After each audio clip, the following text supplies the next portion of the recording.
The company really needs you this time. I've heard that story before. But to one of the regular agents. Well, this one is special. We believe Rostov is in the country. You should let me kill him when I had the chance.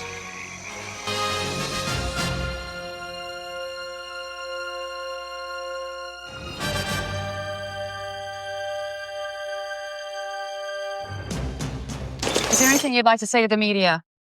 Yeah. Nico was easy. Now it's your turn. One night you're gonna close your eyes. And when they open, I'll be there. It'll be time to die.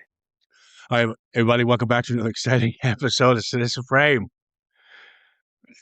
Hope you all enjoyed Buddy Day and get some good chocolate eggs and jelly beans. Oh yeah, or whatever it is you get on Easter holiday. Well, it's not jelly beans for a start, but jelly beans is the traditional candy in the States. Is it right? Easter. Okay, is it right? What? It's a genuine question. What are jelly beans? You never heard of jelly bellies or jelly beans? We probably call it something different here.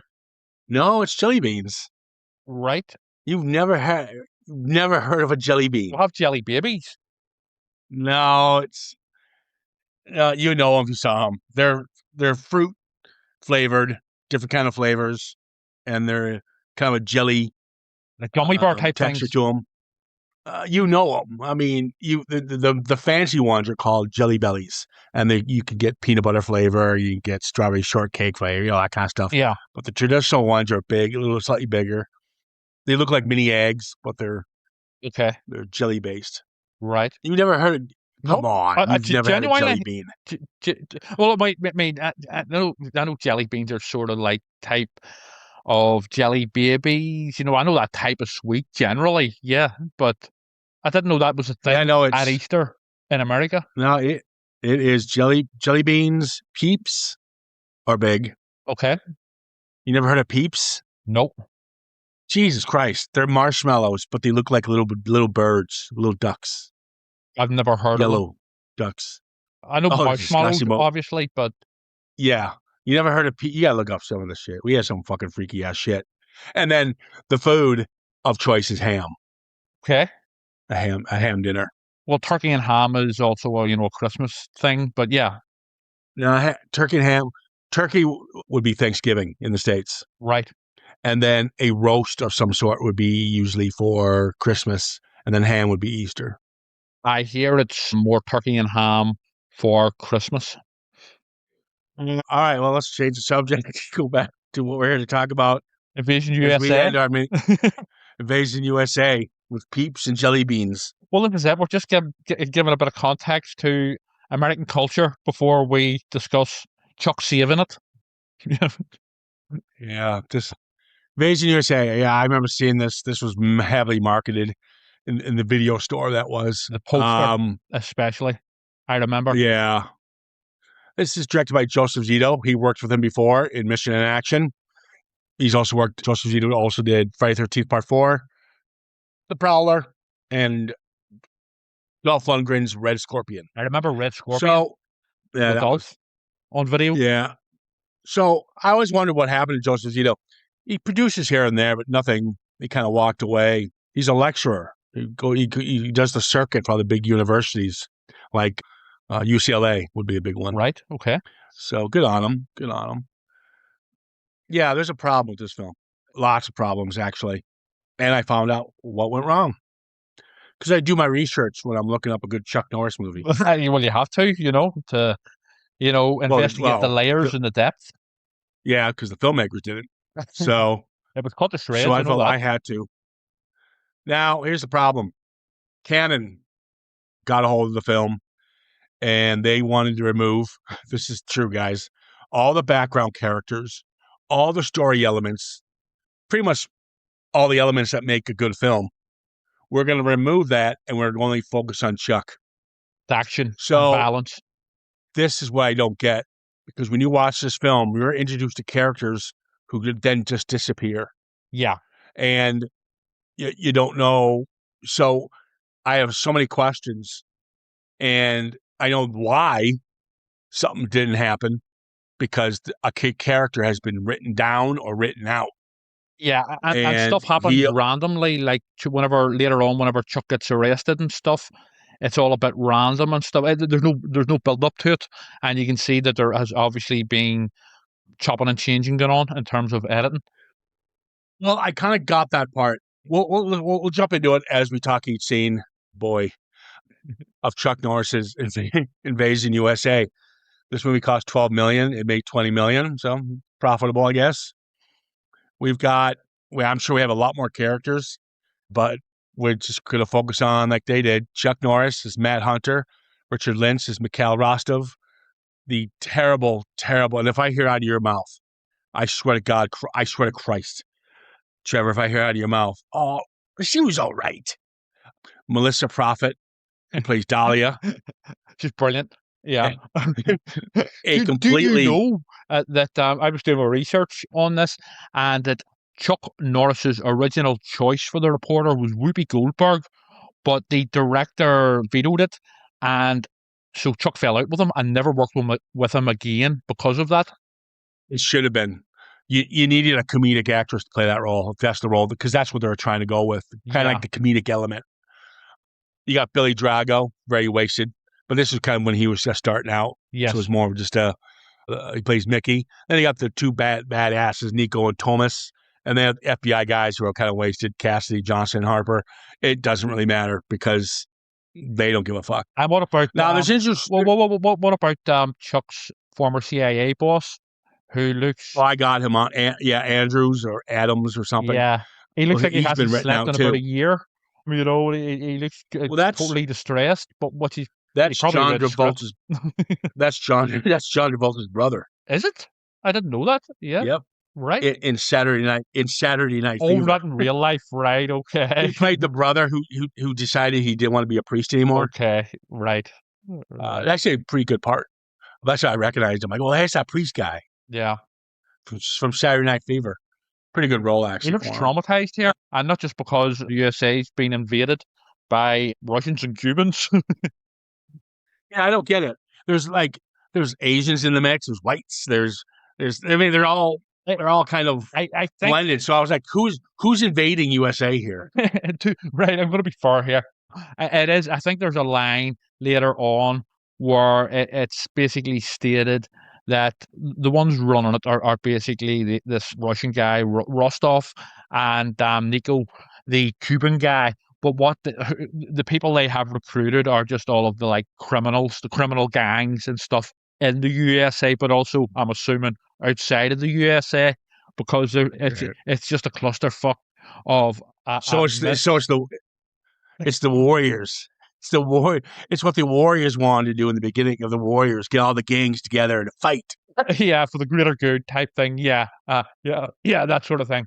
Interesting. I talk about Richard Lynch. I like Richard Lynch. He's actually good here. Yeah, he's a good baddie. He died in 2012. You know, the story of Richard Lynch, he's famous for playing villains because he has those distinct facial scars. And what he got those from is that he actually set himself on fire while on LSD back in 1967. And he suffered over 70% of his body being burned.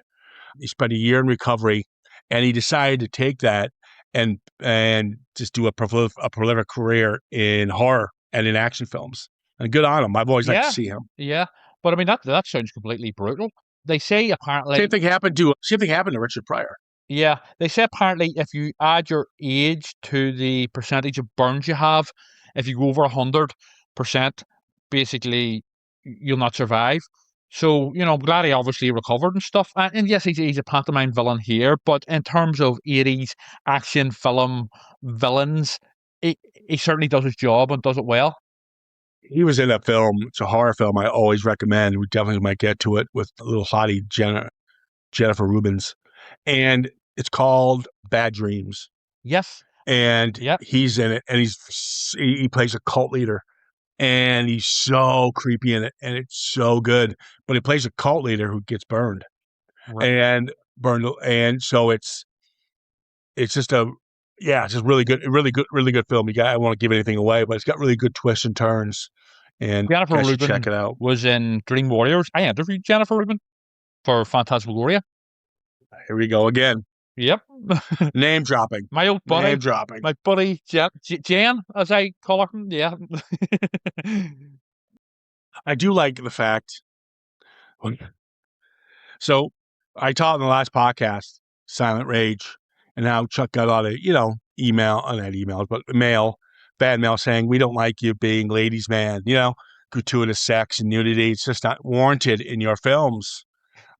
But it's okay to take a boatload of immigrants and shoot them and round kick people's faces in and blew them up with bazookas and women and children getting blown to bits on Christmas at the Christmas market. That's okay. Some of it, But you better not be making love to a woman. Yeah. Maybe they want them to be gay. Who knows? Maybe it's like some gay fantasy from them. But no. He's got that biker mustache going from the village people. The double denim, and the double denim. Let it not be ignored about the double denim, and the sort of there's definitely village people vibes going on there, Young man. Exactly. But I would say as well, some of the violence here is actually in pretty poor taste. Like whenever the young girls, helping her family putting up the Christmas tree and stuff, and then evil Russian shit and evil Cuban shit just pop up and randomly load the shit out of them. We'll be talking about the attacks that these guys starting with the boatload of immigrants. They're tired and they need some water, and the captain can't fix the boat, and this Coast Guard shows up, but it's not the Coast Guard. It's our boy Mikhail, and he guns them all down. It's just cold blood, including a child. Yeah. And then takes the cocaine. Yeah. And he takes that cocaine to buy the weapons. And this is where it all begins. Yeah. Off Billy Drago, he gets the cocaine. And what's this weird sort of fetish he has for blowing people's balls off, what he does with Billy Drago and someone else later on? It's just bonkers. Yeah, he does that. He does that to his buddy Thomas. Yes. Yeah. But I got to talk about the scene where he goes to buy the guns. It's fucking hilarious. You got this girl blowing coke through this little stick thing, whatever, and he bashes her head while she's blowing, right, and blowing cocaine, not him. And and she's got and she's got this little fucking thing up her nose, and then he kicks her out the window. Yeah, and then turns the gun, grabs Billy Drago, and puts a gun down his trousers. Blows his balls off. Oh my god. Yeah, I mean, obviously they're setting him up as like an evil badass, but it's a bit bonkers. Love how we're introduced to Matt Hunter, and he's going through the Everglades on his airboat, wrestling and he got alligators. The music yeah, he's wrestling alligators with his friend John. And here's the thing: John gets it right away. He gets shot when he tries to protect or warn. When he tries to warn Matt. And again, this character obviously had a bigger part. They cut this loose, and they focus more on a really elongated terrorist attack scenes, really elongated, especially the ending, where I don't get that. I mean, it was like the same shot, but you could have taken some of that money and put it into I mean, I don't need fucking Shakespeare here, but give us something to care about. Even the fucking armadillo. Give us something more of him, little armadillo pet.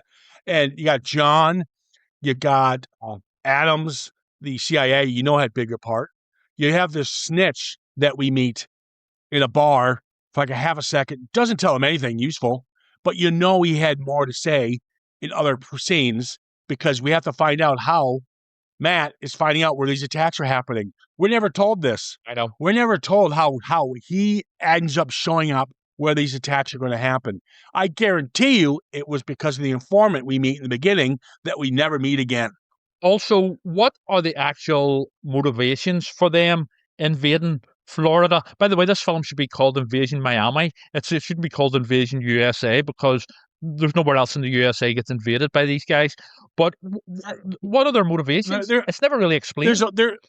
There's a line where they say, America hasn't been invaded in over 200 years. Yeah, that's right. Well, but that's it. No. What about Pearl Harbor? Yeah. Anybody? Do we remember Pearl Harbor? And this is before 9/11, so we're not going to say that. But But Pearl Harbor, that happened. So where are you getting your facts here? And also, But anyway, it's they say it's as so well. sloppy. They also say as well that Americans, they get it too easy. They will know, it's words to the effect of they will know whenever they're getting it rough, or that sort of thing. Whenever we come for them, type thing, and it's all just a bit pantomime and a bit. There's no real motivations here. They're basically evil for the sake of being evil. But I would imagine, Chuck actually co-wrote the script on this apparently. But I would imagine that there is a lot of stuff that would have helped a lot in terms of explaining things and actually what the fuck is going on. What? Why is Dahlia Melissa Prophet in this movie? Yeah, I mean, she's not a romantic lead. There's no sort of romance there between her and Chuck, apart from the odd, "Hey, what are you doing, cowboy?" And then he like smiles at her, and with his tight fitting jeans, with his And how is she village in every people location? outfit. How is she in every spot that he's in? Because she's a super journalist. What was she even doing at the Cuban massacre? Whenever the bad guys come dressed up as cops, and she's everywhere. She just pops up everywhere. There's like the Cuban community of like good Cubans, and then the cops appear, but it's not good the cops. Cubans. Yeah. The good Cubans. Yeah, you know what I mean. I'm simplifying things. Well, there, like it's they funny. did.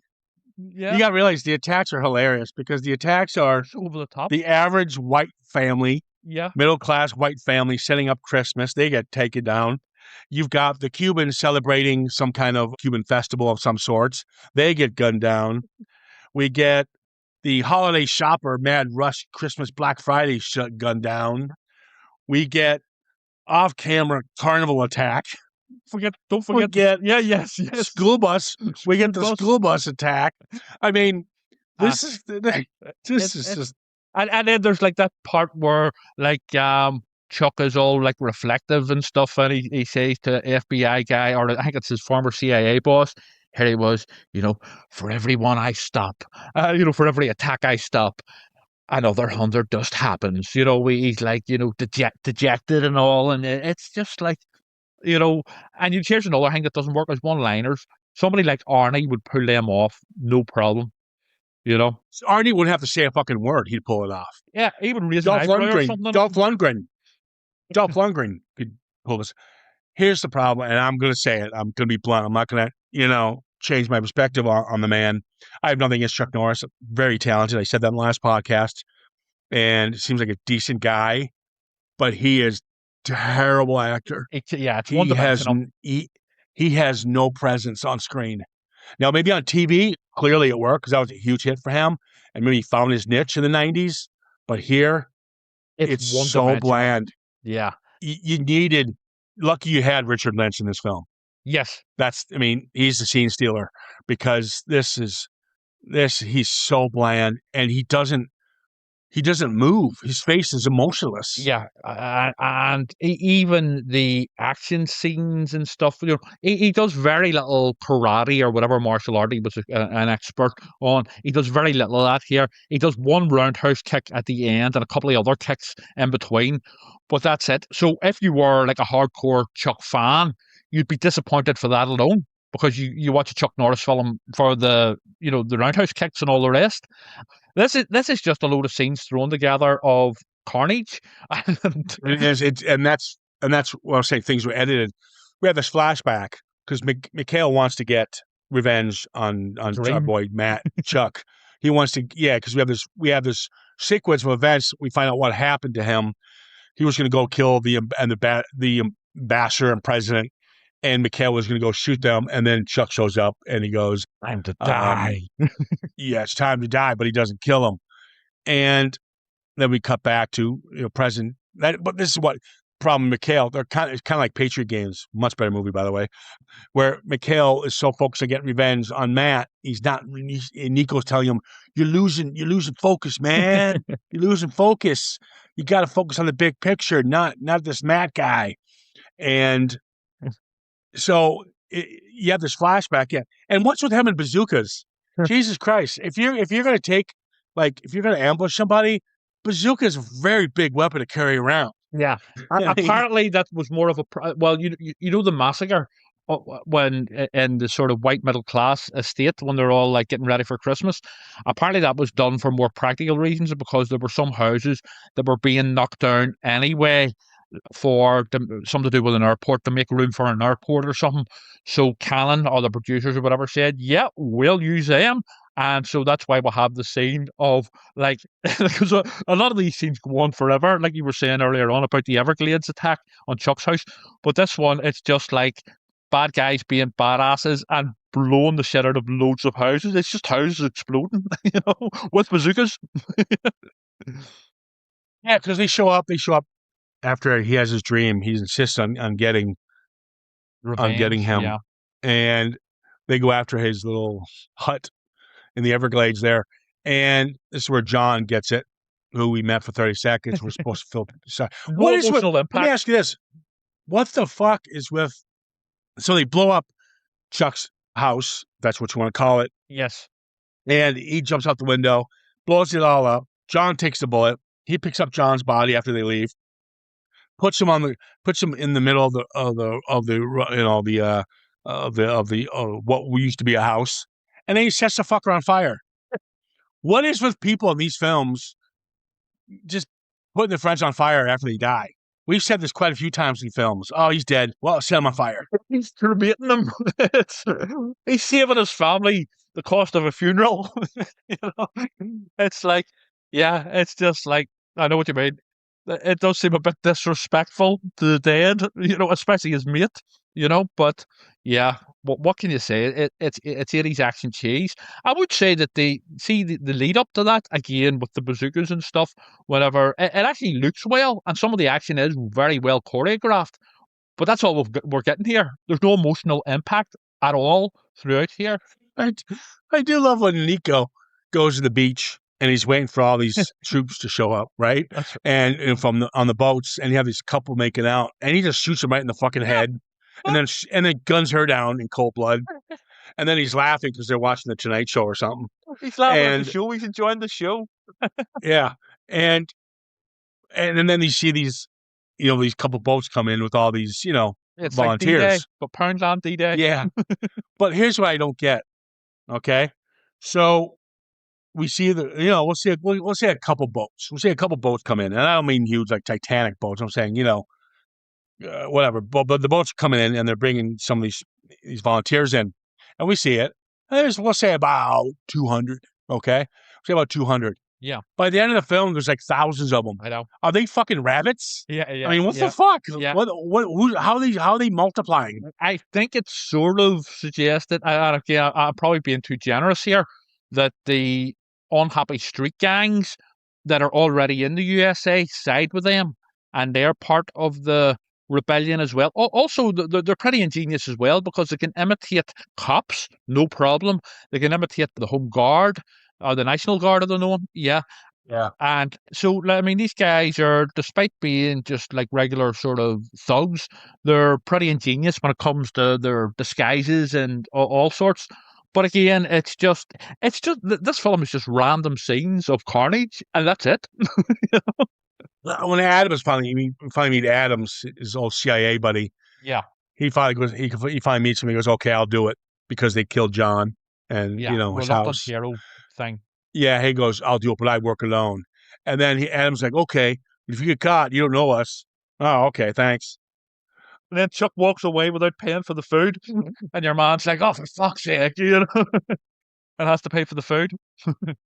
Well, he better. He's about to save the world. Indeed. Well, Miami anyway.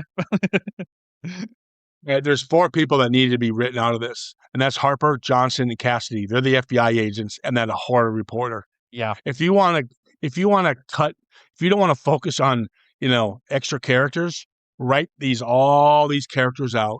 Have Adam show up as the CIA, give him a bigger part because he's kind of, you need him, and give us more information with the snitch. You need the snitch because we got to find out how he's getting to point A to point B. But, give us those guys. Write out those 4 characters. You have plenty of time, Killen and Chuck, but you needed more of a focus. So, no. I mean, you could have had. You needed. Here's what you needed. you needed to smart this film up a little better. Yeah. That's it. Get a fucking Die Hard writer in here or something. Give us something. This is Chuck Norris. You know what this is? This is Chuck Norris's Cobra. Yeah, with those characters that you're talking about, they either needed to give them more to do, and maybe they did in the original script or the original cut, or cut them out completely. Because basically, it's like the whole anytime something bad happens, which a lot of it happens here actually, it's always the FBI guys showing up after it's all over and going, yeah, those damn terrorists. And that's it. That's all they have to do. The reporter, pointless, annoying, wanted her bazookaed up the head. So yeah, it's either cut them completely or actually give them something of substance to do. Even maybe have more Billy Drago, something like, like Billy Drago's evil drugs gang going to war with the Russians and Cubans as well, making it more interesting. Like three sides there, but we don't get that. Yeah, so you get the first attack, which is the Christmas scene we talked about a second ago, and they start attacking people with fucking bazookas. It's such and here's the problem: it's just mad. Well, it's important. It's not really because they just blow up houses. The little girl survives. We see that. They blatantly show you that. So make sure. Yeah, but we needed more casualties. I wanted to see like a father run out on fire or something. No, I know you're laughing, but if you're going to give us this bullshit, no, I know. You better bring your A game with the violence. It's got some violence, but it's very it's pretty much just squibs. This scene, it's just squibs and shit. This scene is basically just derelict houses about to be destroyed anyway, getting blown up. And yeah, that we're supposed to believe that there's families celebrating Christmas or getting ready for Christmas in them. Technically, I was thinking, actually watching it, we should have saved this for Christmas month because technically this is a Christmas film. Yeah, there's a couple Christmas scenes. Yep. Boy. The shopping mall scene as well. Yeah, but yeah, then we get to they're fake cops now.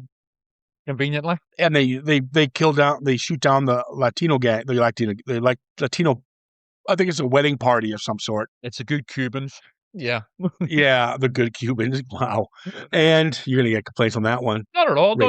In the context of this film, there are good Cubans and bad Cubans, and they are I'm simplifying things here, but they are the good Cubans. Yeah, that are having some party. They do explain here why they don't kill everybody because they want witnesses. Yeah, right. So they want people to see that cops gunned them down, but it wasn't really cops. So they're trying to cause this chaos. So that we cut to Matt, who's not a cop. Well, he was a cop, but nobody knows he's a cop, and he's driving through it, and you see all these different ethnic groups as he's going down the streets of Miami. You've got the blacks, and they're going, yeah, man. All the cliches, all the stereotypes in Hollywood. You've got their pimps, and they got their hoes. And then you got the white guys who are the racists, and they're like, yeah, boo, boo.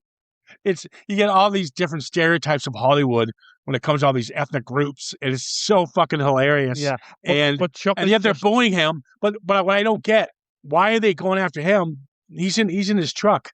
He could be a normal dude. They don't know he's a cop.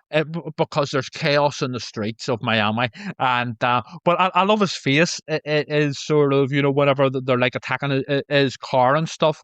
And he's just like, side glancing, like a hard man, as if, it doesn't faze him at all. No problem to Chuck, And yes, the acting is wooden. Yeah. I love when Cassidy, the FBI guy, goes to the reporter. Yeah, we're in trouble. We're outmanned. We're in trouble. I'm like, what? How the fuck are you outmanned? The U.S. military would take these fuckers out in 10 seconds. Exactly my thoughts. The might of the U.S. Army would have absolutely destroyed them in seconds. Would have destroyed them in a second. Now, we do get that. We do get that at the end. And I do like where they go at the ending. And we'll get deeper into that. Some clever writing there. But we'll get to it. But that needed to happen sooner. Yeah. Because this would never happen. We talked about this. We've talked about this before in the past with another film. Now, this film is brilliant. This is one of my favorite films. It gets a pass on it because it's got good acting, good characters, good story. It's got everything that Cannon wanted out of this film. and that's Red Dawn. Yes. Where they're invaded by Russians and Cubans. But no offense, the U.S. military would have went in there and taken them all out. but we had somewhere to go with that. We followed these characters' journey. This was just, what the fuck? Yeah, this is just like massacre and then another massacre. Chuck giving like a stony face to the camera, and then another massacre, and then with a bit of sort of a slight bit. I'm maybe being too generous again. A slight bit of back and forward between Rostov and Nico, but it's not developed enough. When They're the Tomas, best characters, actually. Rostov. they are Nico and actually Nico is probably the wisest one, Yes, he is. Yeah, because he's not a hothead like Rostov. unless you're having sex on the beach, and it'll take you down. So Tomas is go-to henchman Yes. is going to get some yum time, Uh-huh. and he stabs him in the hand. You know, as Matt shows up, stabs him in the hand, and he puts a grenade in his hand, whatever. And one of these guys coming to help him, and Chuck punches him in the face, and he looks at him and goes, "Okay, you come back in here. I'm going to hit you with so many rights, you're going to be begging for a left." Yeah, the one-liners. And I'm like, what? Yeah. I'm like, this is terrible. Yeah, the one-liners do not work. You know, yes, we all love our cheesy, corny 80s action one-liners delivered by the likes of Arnie or whatever. Even James Bond does it. But here they do not work. And it's not even to do with Chuck's delivery. They don't even like make much sense, you know? You know, they don't make. I was like, you're going to beg for a left. That's like, what? What? I know. I'll be sitting there going, what do you mean exactly? Explain that to me, please, Mr. Norris. Yeah, before I come back, Matt, and you're going to hit me with the right, and then you're going to hit me with the left. Is that what you're saying? Yeah, and in terms of like one line, you know, comedy lines, they fall flat. So, yeah, I love to try to give me a sense of humor in this, like, because he leaves Tomas with the grenade in his hand, and Tomas throws the grenade out the window, and it explodes the guy's car that he was cleaning, and it's supposed to be a comedic value. Well, you just slaughtered a bunch of people during Christmas. You just slaughtered a bunch of people during a Latino wedding, and now you're about to slaughter people on Christmas shopping day. And you want us to have a good chuckle? No, yeah. What? It's all over the place in terms of the you know, for the comedy, it does just fall flat, and it doesn't make a lot of sense either. Speaking of the comedy, you've got this, and it's unintentional. I know it is, but I couldn't stop laughing. So you got this asshole who's got this bag of presents, but it's a bomb. Yep, and right? the wall. By the ways, the bombs in this film would explode an entire fucking building, and they keep their budget for the end of the film. And you can tell why.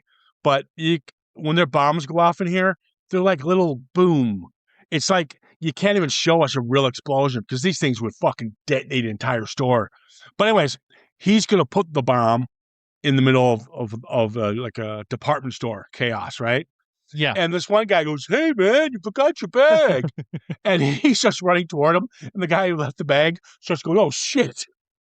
Yeah. And it was almost like Keystone Coppery, and he's running away from the bar. It was almost like the coyote running away from the Coyote. running away from the Acme bomb. It was fucking hilarious. And then he turns around and just says, "Fuck it, I gotta shoot him," and then shoots them. And it's just so. And then they're throwing grenades at Chuck because Chuck got there. Don't know. By the way, we have no idea how Chuck got this information because he goes to everywhere they're going to stop the chaos from happening. Yeah. And this is what I'm saying. We never actually. Well, they probably finding out why.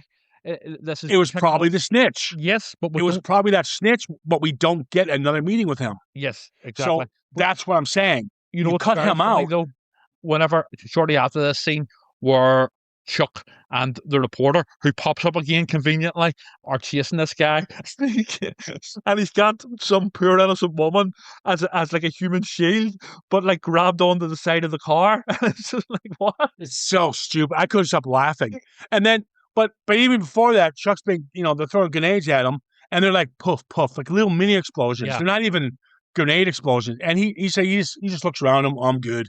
Yeah, like, yeah. It's called, people. It's called shrapnel. That would hurt. whenever they want these bombs and these grenades to make big explosions, they do happen. But whenever they decide maybe they haven't enough budget, it's just like a sort of squib, a banger, you know. That's what it is. Because even the chase scene you just talked about when the girl's hanging for her life, fucking stupid. That's the scene. I mean, he would not be able to drive and hold on to her at the same time. Give me a fucking it's break. ridiculous. But she gets back, so they rescue her, and then he throws a grenade in their truck, and the grenade it hits a couple cars in a parking lot, and it explodes. But they zoom in. If you're gonna have a cool explosion, you zoom out so we can see the whole thing. We want to see other cars blowing up with it, but you zoom in, and so I think it's a way to show that they can't afford a really cool bomb explosion. So they zoom in. Yeah, no, they're literally they're keeping their budget for the ending of this film. Yeah, is what they're doing, and it shows. So you just this is lazy. And it's not even lazy. It's budgetary lazy. From a practical point of view, it does kill the tension quite a bit, because while the bad guys have been set up as pretty nasty badasses, whenever it gets to the action sequences, there is a lack of tension because of the fact that there's, basically their bombs and their grenades don't work right. It's all just a bit silly. So after you attack the middle class neighborhood, setting up for Christmas, then you go after the Latinos for their wedding party. Then you go after Christmas shoppers. Well, the obvious next target is churchgoers. Yep.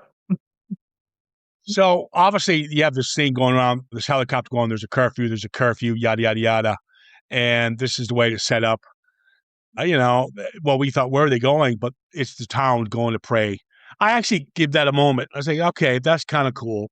All these town folks are getting together. You think something's going on, something seedy, but it's not. They're getting together to pray for what's happening. I think it's more, with these attacks, I think what the writers are basically trying to say is, it's like a culture clash. It's like they're going after Western sort of, values and stuff like that, like Christmas, like church, like kids, later on with the bus scene. It's like these guys are ruthless, but they they're going after everything that the West holds dear, that sort of thing. So I sort of get that, and it probably read better, on a script. But again, there's obviously so much chopping and changing going on here. It lacks any impact. Yeah. And again, Chuck is there. They're going to put, again, a suitcase full of C4 in front of a church. And he's going to detonate it. And he's like, oh, man, it's not detonating. And they look above and they see Chuck. And he goes, wow, the bomb's not working. He connects the wires. Now it will. And he throws a suitcase at them. And it explodes. And it's like this little puff of smoke. That would have fucking killed Chuck Norris. I mean, it's so... It is frustrating the way he just, we're not given any backstory for him. We're given like a one or two lines, but we'll never see like a montage. Yes, it would have been cheesy, but at least it would have helped explain things. We're never given a montage of him training or setting things up. The way in the Rambo films, you see Stallone, like, setting up all his booby traps and his guns and all that sort of thing. Chuck just appears magically out of thin air anytime anything bad's going down, apart from the Christmas massacre, in the neighborhood. So, and it's just too convenient. Although he does say it later on at the fun fair, where he says, for every one I stop, there'll be 100 others that I can't stop. And it's, There's another scene where Nico, his right-hand man, pretty much the brains behind the organization, he gets shot just like that. He shows up at a grocery store riot, and he's going to take them down, and Chuck gets him, shoots him in the chest. Yep. And it's just, that's it. Nico's dead. Oh, okay. Any good, right. any Nico, any good villain needs a good death. Exactly. That was Or a terrible. good henchman, because Nico's more of a henchman. But, you think of like Michael Ironside in Total Recall, Emil in RoboCop. If you have a memorable henchman, they have to have a really memorable death. But here it's just like, just shoot him. And then that's it. It's very anticlimactic. I love when they again, I'm not explaining how Chuck found these guys in traffic and knew where they were, but these guys are going to blow up a school bus. I'm going to pick that. I'm going to blow up a school bus of kids. And they put this magnet, obviously, on this bomb and stick it to the side of the bus. And there's a scene where they're in the bus and you hear the kids going, row your boat. Yeah. It was so depressing.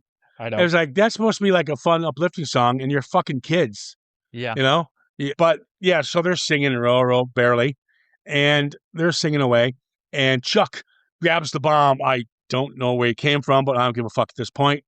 He grabs the bomb and then heads to the guys who put it there. Don't know how he found them, and throws it in their car. And it's a big cheat And he as goes, well, "Dude." because there was like 2 seconds whenever he gets it off the bus, but then about 10 minutes later, he's still got it in his hand, and whenever he throws it into the bad guy's car.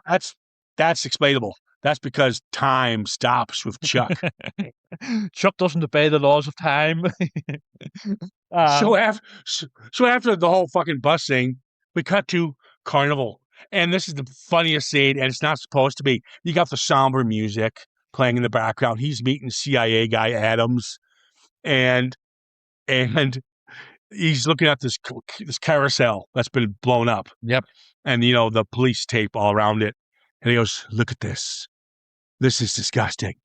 I couldn't help these kids." And it's like, and they got their beautiful music in the background, and we're supposed to be like, "Wow, this is powerful shit. This is laughable." Yeah. I mean, this is so bad. Well, you don't see. Here's the thing, on a more technical level, why it doesn't work, because we don't give a shit as the audience, because we haven't seen the massacre. It's just there's no real dead bodies. There's just like a burnt carousel or something.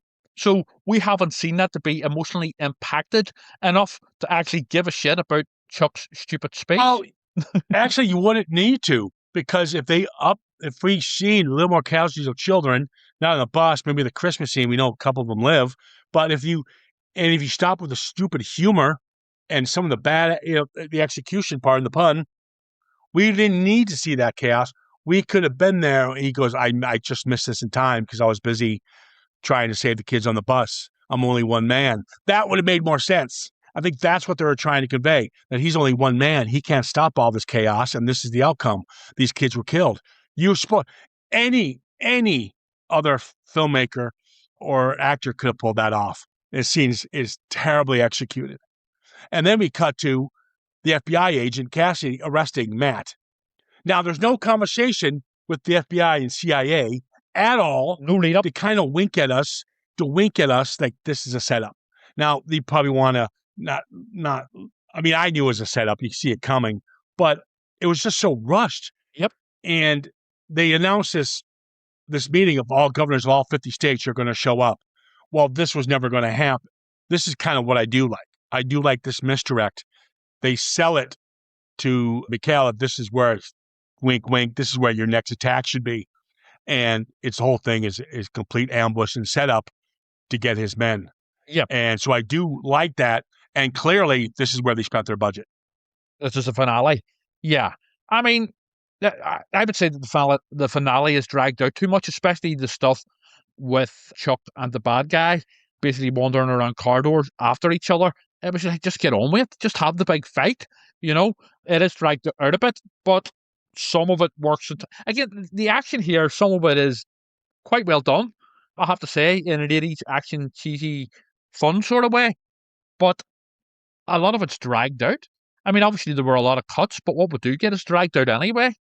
I imagine like the original cut of this, like about 3 or 4 hours of this nonsense. I would always want to see the original cut because the movie is almost an hour and 50 minutes. It's too long. Yeah. So I guess maybe that's what Cannon was going with. Like, guys, we just want to see action. This is terribly. Cut the talking bits and put the. Yeah, no, that's what they in. probably said. They probably said that because the talking bits were boring and made no sense. Maybe it was bad direction that went on there and acting. Don't know. Who knows? We weren't in that room.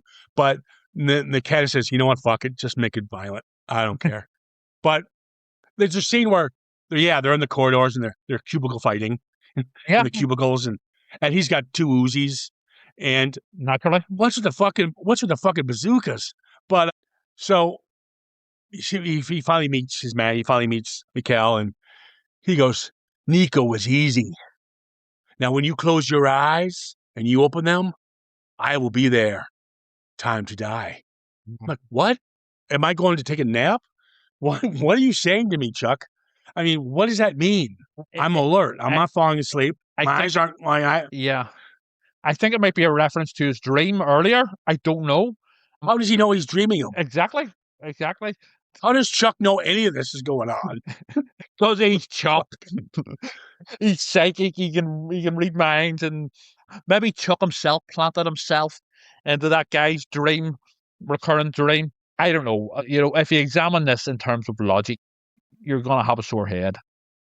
Yeah, because he says that line when they do the fake reporter. The reporter interviews him and goes, "What's going on?" He's, "Come on, Mikhail, I'm waiting for you." Yep. So he's taunting him. He's taunting him to come get him. Yep. Taunting him to come get him.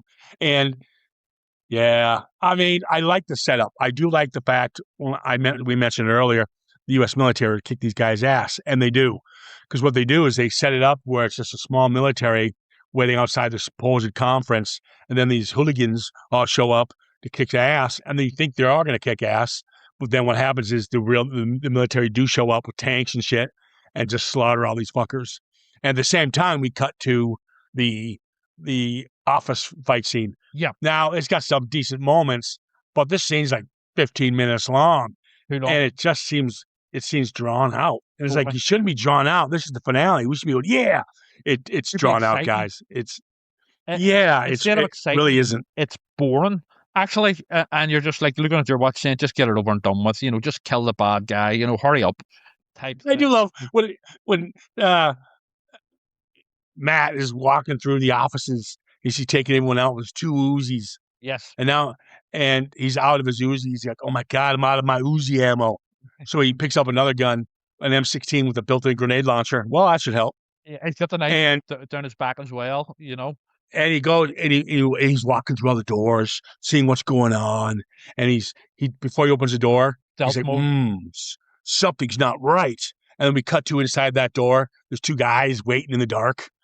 So he opens the door, they'll ambush him. So what does he do? He just fucks chuck grenade launcher to the two sides of the door. He kills one of them as well with a knife, that he has tucked down his arse, basically.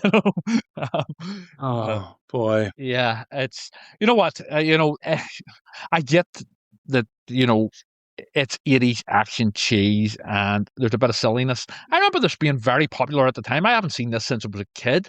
And yes, it was tapping into fears at the time of a potential, basically, communist invasion by the likes of Russia or Cuba. But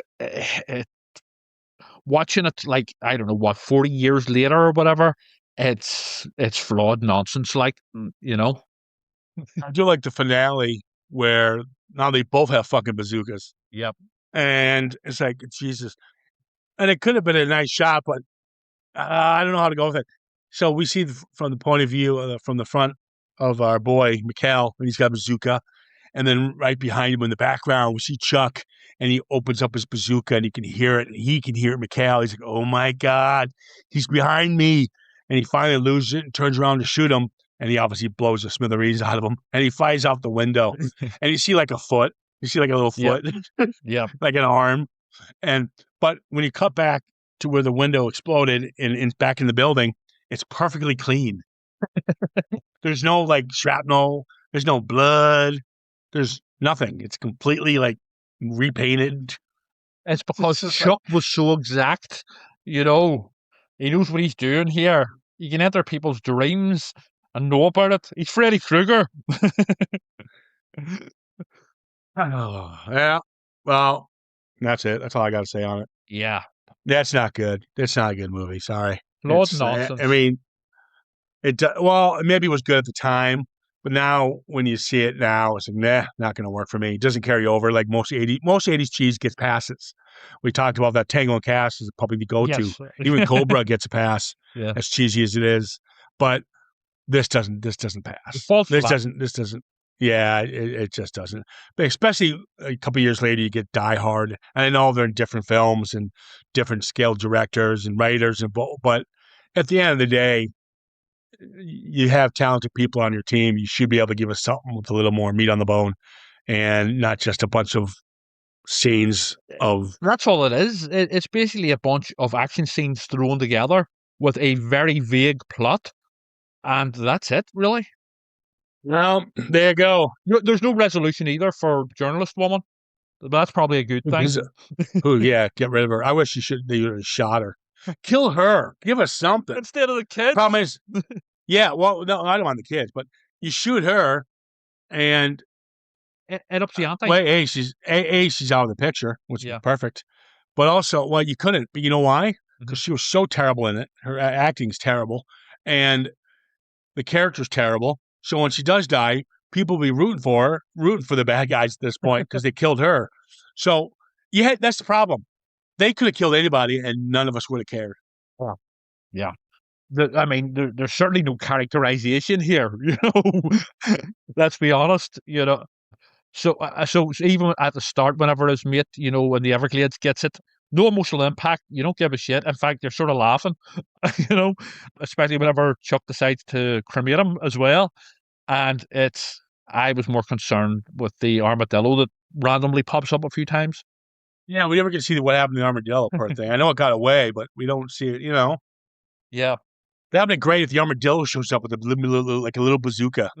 A baby bazooka. Now, Yeah. I would have bought that. That would have been, even though how batshit crazy that would have been, if the armadillo shows up with a mini bazooka and takes out like his kneecap or something with it, that would have been awesome. I would have said, I don't know what the fuck had just happened, but I'm going with it. It would have made this film more intelligent. Yeah, the armadillo was the best actor. Oh, dear. All right, we're going to wrap this up. Chuck, you will be missed, all joking aside. Peace. And yeah, rest in peace, pal. And we're going to jump back in the thick of things. That's all I've got for you right now. If you want to reach out to us, give us a shout at citizenframe_podcast on Instagram, of course, Facebook, or citizenframe@outlook.com. The new issue of Phantasmagoria is out now. I'm in it, of course. I have a wonderful retrospective of the final year, the last roundup. The little horror film roundup.